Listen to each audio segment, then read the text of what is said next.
Қайырлы күн, құрметті әріптестер. Біз үкімет отырысының қорытындысы бойынша баспасөз конференциясын бастаймыз. Үкімет отырысында айтылған сұрақтардың бірі биылғы жылғы егін жинау жұмысын барысы болды. Осы тақырып бойынша сіздердің сұрақтарыңызға біздің қонағымыз ауыл шаруашылығының бірінші вице-министрі Евнеев Арман Қайратұлы жауап береді. Қош келдіңіз. Пожалуйста, уважаемые коллеги, первый вопрос слушаю вас. Добрый день, Арман Кайратович. У меня вопрос чуть-чуть не по теме пресс-конференции. 20 тонн арбузов были уничтожены в Астане. Это не первый случай, когда в столицу завозят, скажем, инфицированные, пахчевые культуры. Скажите, пожалуйста, осуществляется ли какой-то контроль вообще над этим? Спасибо. Да, безусловно, и то, что принято решение карантинной службы Министерства сельского хозяйства об уничтожении этой партии, свидетельствует о наличии такого контроля. Речь идет о поражении вредителем так называемой дынной мухой. То есть система работает, контроль есть, и это урок тем, кто все-таки пытается обойти эти требования. Сәлеметсіз бе, Арман Қайратұлы. Кешелі бері ақпарат құралдарда қант тапшылығы турасында айтылып жатыр. Елде бір апталық қана қорғалды дейді. Себебі соңғы бір айда мүлдем қант өндірілмейтін көреді Қазақстанда. Осы қаншалықты рас, және екі тілде жауап берсеңіз. Рахмет. Жақсы. Енді алдыменен өткен аптада осындай мына бұқаралық ақпараттарда осындай мәлімет шыққан. Осындай мына сусындар шығаратын компаниялардың өкілдері осындай ақпаратты жариялап, өздерінің мына көзқарастарын айтты. Енді бұл жерде шыны керек. Бұл мына тұтынушы, мына потребительдер өздері мына қант өзінің технологиялық процесінде қолданатын кәсіпкерлер, кәсіпорындар. Ал енді бұл саланы, бұл осы жағдайды жалпы ішкі нарықта біз барлығын зерттедік. Мына экономика министрлігі бар, мына жергілікті атқарушы органдар бар, әлеуметтік кәсіпкерлер корпорациялар бар. Сондықтан мынау ішкі нарыққа, жалпы мынау халыққа, халық үшін, азаматтар үшін ешқандай бұл жерде қауіп жоқ. Осы 2 айдың қажеттілігінде қант жеткілікті. Бұл жерде бірақ та енді жалпы мәселе көтерілгеннен кейін бұның себебі не болды? Оның себебі мына біздің үкіметтің қаулысы қабылданған болатын. Осы тамыз айынан бастап біз сырттан экспорттан әкелетін қанттың пошлинасын бұрын 0% болатын, оны біз алып тастадық. Ол тиімді. Содан кейін мына экспорттық пошлина $340 төңірегінде есептелетін болды. Бұл жерде әрине мына осы қантты мына технология процесінде қолданатын кәсіпкерлер енді олардың шығындары көбейді. Сондықтан бұл жерде енді 2 түрлі шаралар қабылданатын болады. Біріншіден мына оперативтік түрде ең кем дегенде мына 3 шара. Алдыменен мына осы біздің енді Евразес осындай біріктірсек болғаннан кейін, бір нарық болғаннан кейін, осы келісімге сай мына Евразиялық қант ассоциациясымен келісім бар. Осы аптаның аяғына дейін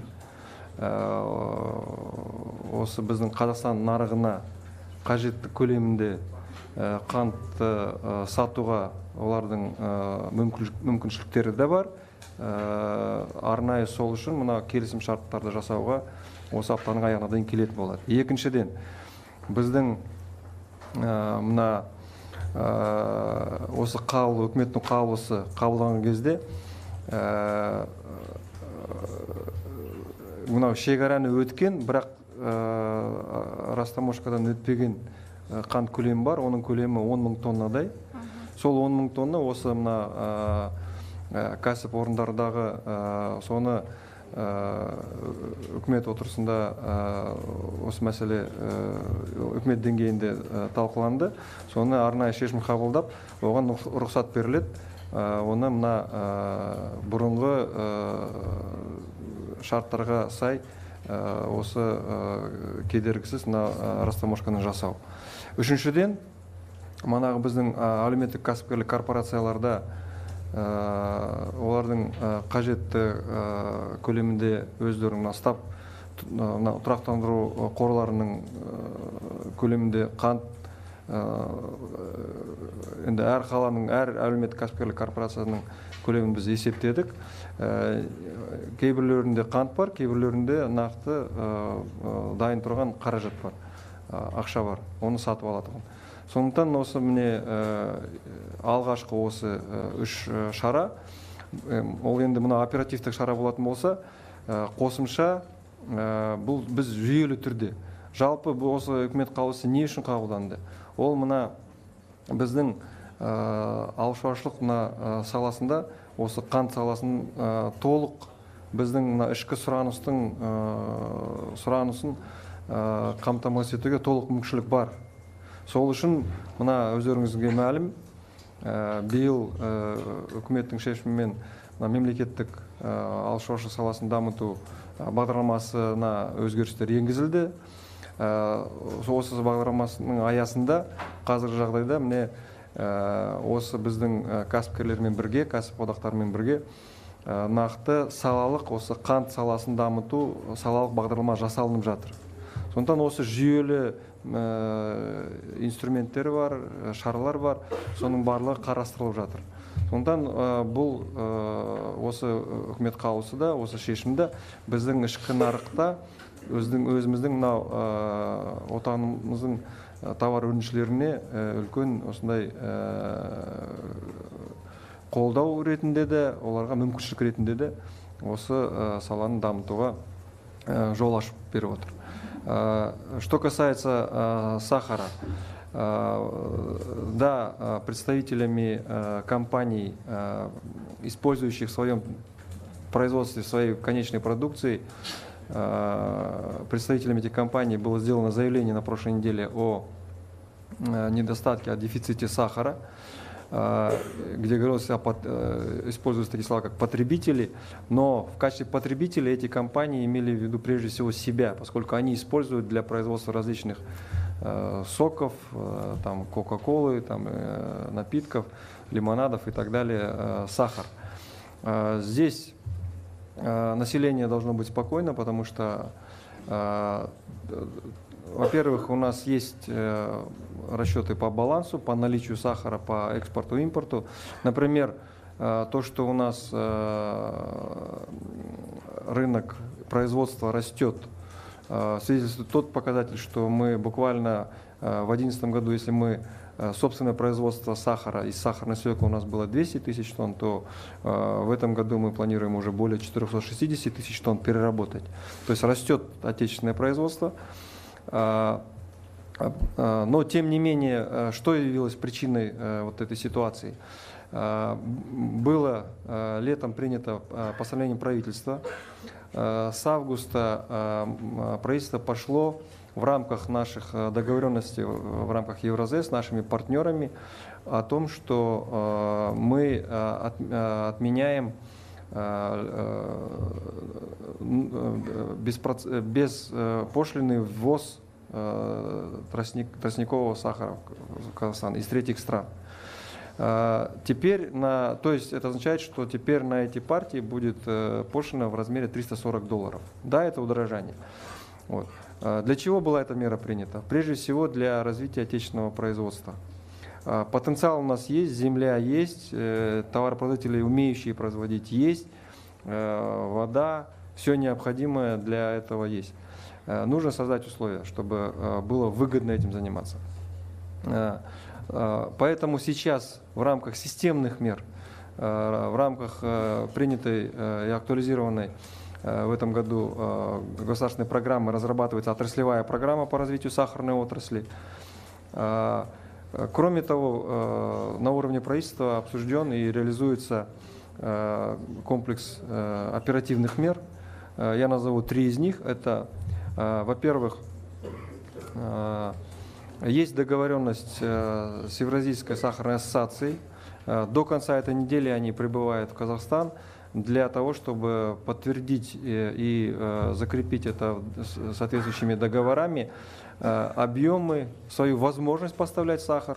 То есть это не соответствует заявлению тому, что российские производители не могут и не имеют возможности поставлять на казахстанский рынок сахар. То есть подтвердят объемы и зафиксируют цены на поставку. Вторая мера – это до принятия постановления был завезен определенный объем, порядка 10 тысяч тонн компаниями, использующими сахар на свои склады, но этот сахар не прошел таможенную очистку, и стал вопрос, что он должен быть завезен ранее, но должен быть обложен этой, теперь в новом порядке этой таможенной пошлиной. Сейчас прорабатывается соответствующее решение правительства о том, чтобы в качестве такой оперативной меры разрешить этим предприятиям растаможить этот сахар по ранее действующим условиям до принятия постановления, то есть по нулевой ставке. И третья мера – это то, что мы проработали с социально-предпринимательскими корпорациями, есть так называемые стаб-фонды, и есть порядка 15 тысяч тонн сахара в наличии в этих стаб-фондах. И, кроме того, есть возможность, свободные средства для того, чтобы приобрести необходимый объем. То есть это вот как минимум такие пакет таких оперативных мер. Если мы будем наблюдать за ситуацией, то есть это не исчерпывающий перечень тех мер, которые мы можем принять. Поэтому населению беспокоиться не стоит, с одной стороны. С другой стороны, в мире наблюдается на мировых рынках перепроизводство сахара. Это в первую очередь связано с тем, что все-таки ученые, медики, все больше проникает понимание именно здорового питания, снижение потребления сахара, то есть переход на употребление фруктов, меда и вообще снижение потребления всего сладкого. Арман Қайратұлы, қосымша сұрақ қоя салайыншы. Біздің отандық зауыттар ішкі нарықты неше пайызға дейін қамтып отыр бүгінгі таңда? Және неше пайызы импорт? Енді бүгінгі таңға 10% көлемінде, бірақ та жаңа айтылғандай, біздің үлкен осындай мүмкіншілігіміз мына тек қана суармалы жерде емес, мына оңтүстік өңірлерде. Негізі мына болып тұрған қазір Алматы облысы, Жамбыл облысы қант қызылшасын өндіретін. Толық мүмкіншілік мына солтүстік Қазақстанда бар, ол мына солтүстік Қазақстан облысы, Қостанай облысы, Ақмола облысында, Қарағанды облысы, Павлодар облысы. Оны зерттеп те көрдік. Мен де осыдан 20 жыл бұрын өзім агроном болып істеген кезде, совхоз директоры болып істеген кезде солтүстік Қазақстан облысында әжептәуір қант қызылшасын өндіріп, мына темір жолмен Мерке қант зауытына жіберіп, КАМАЗ жіберіп, қант алып отыратын. Толық мүмкіншілік бар. Соны біздің мына облыстар біздің министрлікпен бірігіп жасап жатырмыз. Мұнаға айтылған салалық бағдарламада осындай инвестициялық жобалар қарастырылатын болады. Рахмет. Рахмет, сізге келесі сұрақ. Арман Кайратович, скажите, пожалуйста, зерно вы будете реализовывать сейчас по более высокой цене или все-таки Минсельхоз будет ждать февраля-марта? Зерно? Да. Зерно, как известно, у Министерства сельского хозяйства нет. У нас зерновой рынок полностью в частных руках, поэтому это дело каждого сельхозтоваропроизводителя, производителя зерна в данном случае. Конечно, мы можем рекомендовать, что мы можем давать информацию, и на самом деле она открытая, в открытых источниках. Надо смотреть, что происходит на мировых зерновых рынках, куда идет тенденция. Но есть ежегодные тенденции, когда во время уборки до конца календарного года всегда наблюдается спад, но, как правило, после Нового года наблюдается всплеск цены. Поэтому разумная здесь тактика – это продавать то что необходимо, чтобы закрыть первоочередные потребности, может быть, какие-то задолженности, там что-то по налогам, по зарплате и так далее, какие-то вещи, чтобы завершить сельскохозяйственный год, сезон, но такую основную реализацию оставить на более поздний период. Такие рекомендации мы даем, поэтому, с другой стороны, сейчас конъюнктура цен, она благоприятная, то есть во многих странах не урожай. Это и у наших соседей Российская Федерация, и европейские производители зерна испытывают такую, очень серьезные снижения валового сбора. Поэтому мы рассчитываем на то, что будет год продавца все-таки. Благодарим за ответ. Следующий вопрос. Телеканал «Астана», Ерлан Сисенов. У меня такой вопрос. Россельхознадзор. Сегодня появилась информация о том, что переносит запрет на экспорт мясной и казахстанской продукции. Скажите в целом, как это отразится? Я задам вам несколько вопросов, постарайтесь на каждый по отдельности ответить. Как это отразится в целом на нашем рынке? И будем ли мы искать дополнительные рынки сбыта? И сколько продукции мясной мы поставляем в соседнюю Россию? Спасибо. Ну, во-первых, по ситуации с Россельхознадзором. Наша команда специалистов комитета ветконтроля надзора, IT-команда это в составе Казагромаркетинга, специалистов министерства самого, сейчас вылетели в Москву, проводят взаимные консультации. Очевидно, что есть какое-то недоразумение, то есть все договоренности, все необходимые процедуры нами соблюдаются. Поэтому могу заверить, что до конца текущей недели этот вопрос будет разрешен. Что касается второй части вашего вопроса, будем ли мы искать другие рынки, однозначно мы всегда будем, независимо, даже если бы эта ситуация не возникла, мы постоянно находимся в поиске расширения наших рынков, наших возможностей. На это направлена наша госпрограмма. Как вы знаете, я напомню, что стоит задача увеличить производительность труда в 2,5 раза и экспорт переработанной продукции в 2,5 раза за 5 лет. То есть весь этот объем нужно куда-то продавать. Поэтому нам нужны новые рынки, мы будем над этим работать. По поводу поставок. Сколько мяса поставляем в Россию? Мясо поставляем? Да. Россия сколько у нас закупает мяса? Мы на сегодняшний день поставили более 7 тысяч тонн мяса говядины на экспорт. Основная масса в России. Уточнение, это за год, да, с начала года? За год, с начала года. Спасибо большое. Благодарим вас за ответ. И следующий вопрос. Акмарал Лжебаева, телеканал Евразия. Слушаю вас. Здрасте. Скажите, пожалуйста, Бахшан Сагентаев на заседании сказал, что с уборкой отстаете на 20-25%. Назовите основные причины. Потом Казгидромет сказал, что скоро ожидаются заморозки. То есть это также скажется на сборке урожая. И какие области сейчас проигрывают? И какой урожай у нас ожидается? Значит, да, действительно, погодные условия текущего года, они достаточно, многие говорят, что сталкиваются с такой ситуацией впервые, то есть не только осень, а сама вся вегетация, начиная с весны, да, помните, мы затянули и с пассивными работами, было холодное лето, очень прохладное лето было. И осень, когда пришла пора налива, созревания, были большое количество осадков, превышающие в разы среднемноголетние нормы. Несмотря на это, уборка идет. Средний темп на сегодняшний день 800 тысяч гектаров в сутки идет. Оставшиеся 6 миллионов гектаров требуется порядка 10 дней. Если без осадков погоды, без дождей. Отставание от прошлого года где-то на 3 миллиона гектаров. В прошлом году, если было уже на эту дату, на 18 сентября было 82%, 12 миллионов 600 тысяч гектаров, то сейчас у нас это 9 миллионов гектаров, 59%. Но до 1 октября есть возможность закончить. Если какие-то осадки будут, все равно, конечно, это первая декада октября.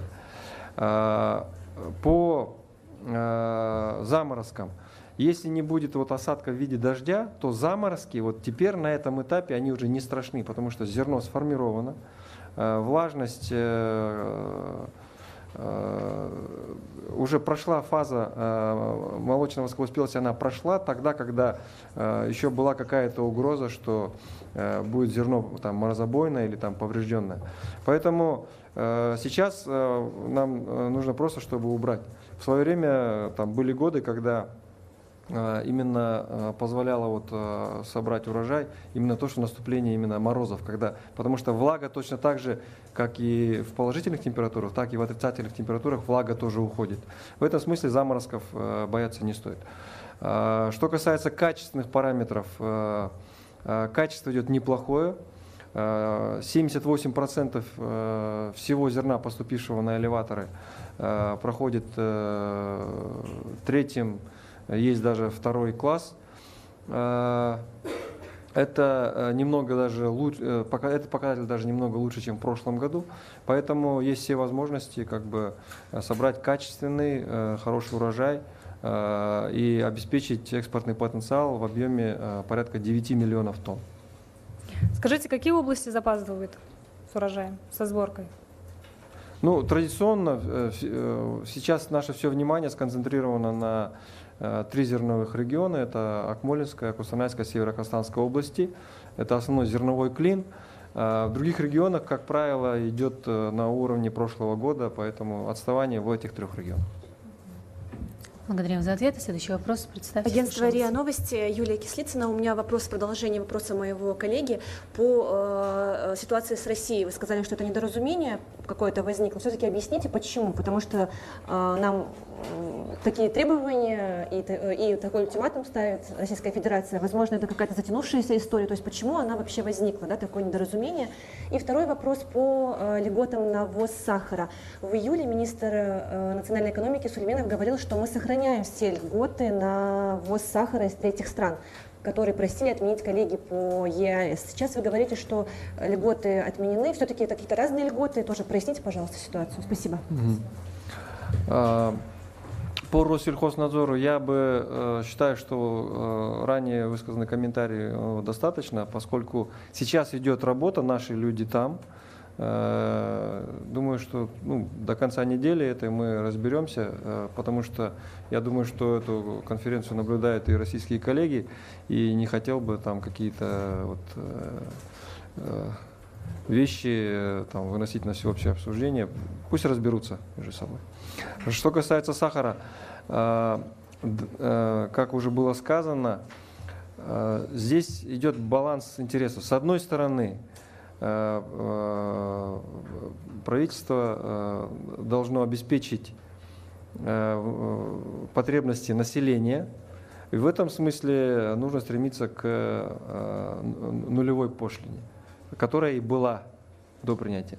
С другой стороны, чтобы в долгосрочной перспективе создать собственное производство и более укрепить нашу продовольственную независимость, вот конкретно по сахару, нужно дать возможность своим товаропроизводителям продавать, поставлять на внутренний рынок больше. То есть нужен больше интерес вкладывать в эту сферу. Нужно инвесторов чем-то привлекать. Тот, кто сегодня сахаром не занимается, он должен вдруг захотеть заниматься этим бизнесом. Чтобы он захотел заниматься, нужно главный индикатор – это цена. В этом смысле вот эти $340, которые теперь есть, они и есть этот такой интерес.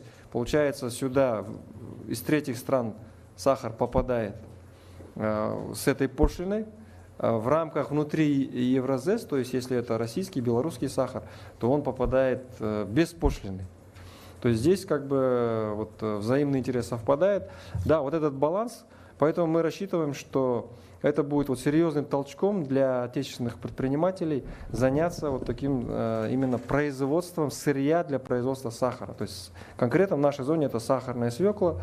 Ну, надеемся, что есть технологии, которые позволяют обеспечить кондитерскую промышленность различными там фруктозами, глюкозами, там, что можно делать из кукурузы, из пшеницы. То есть технологии это позволяет. Сейчас уже мы видим, уже интерес к этому возникает. Потому что благодаря вот таким системным мерам. Благодарю вас. 31 канал, Бақыт Нұралыбай. Бақыт Нұралыбай, 31 телеарна. Менің сұрағым жаңағы әріптестерім жалғастырып кетейін. Қанттың бағасы мысалы Алматы қаласының өзінде 300 теңгеден екен килограммы. Жалпы мынау доллардың бағасының өскеніне байланысты ма, көп нәрсе қымбаттап кетіп жатыр. Жарайды, сырттан келген тауарға түсінеміз. Қазақстанның өзінде өндірілетін, шаруалар өндіретін жұмыртқа, тауықтың еті, қантқа қымбаттауға не әсер етеді? Олар сонда неден ұтылып жатыр? Соны түсіндіріп берсеңіз, рахмет. Енді бұл жерде әлгі психология эмоциялық түрде де мына осындай бүкіл ақпаратқа шығып, осындай мәлімет беріп, осындай міне қант 2 күнге қалды, 1 аптаға қалды деген, ол әрине әсер етеді халыққа. Ол әлгі үйдегі отырған апайларымыз, жеңгелеріміз оны есте салы магазинге жүгіреді. Сондықтан бұл жерде осындай осы бүгінгі мынау кездесу, оның алдында біз берген ақпараттар осыған арналған халыққа осы мәселені түсіндіріп беру. Ешқандай қауіп жоқ. Енді қай бір жерде баға көтеріп кетсе, оны біз білуіміз керек. Ол не себептен нақты әрбір еліміздің қаласында толық осы мәселені қолда ұстауға, бақылауға және тұрақты бағасын көрсетуге, ұстауға толық мүмкіншілік бар. Енді жалпы сол ауыл шаруашылық өнімдерінің бағасын қымбаттауға не себеп? Фермерлер не үшін көтереді? Жұмыртқаның бағасын, мысалы, басқаларын. Енді бұл нарық болғаннан кейін, жалпы өнімді өндіру кезде не қажет? Жанар жағармай қажет. Бағасы өсіп бара жатыр ма? Өсіп бара жатыр. Электр қуаты керек. Оған да әсер етеді. Жалпы егерде шетелден құрал жабдықтар әкелетін болса, немесе басқа бір өндірілетін өнімнің бір құрамында бір ингредиенттер болатын болса, ондай әр кәсіпкерлер, әр кәсіпорындар, әр сала сол өзінің осындай бір нюанстары бар. Соған себеп әрине әсер етеді. Көп рахмет сізге, Арман Қайратұлы. Благодарим вас за предоставленную информацию. Құрметті әріптестер, осымен жұмысымызды аяқтаймыз. Брифингке қатысқаныңыз үшін алғысымызды білдіреміз. Сау болыңыздар. Рахмет. Сау болыңыздар.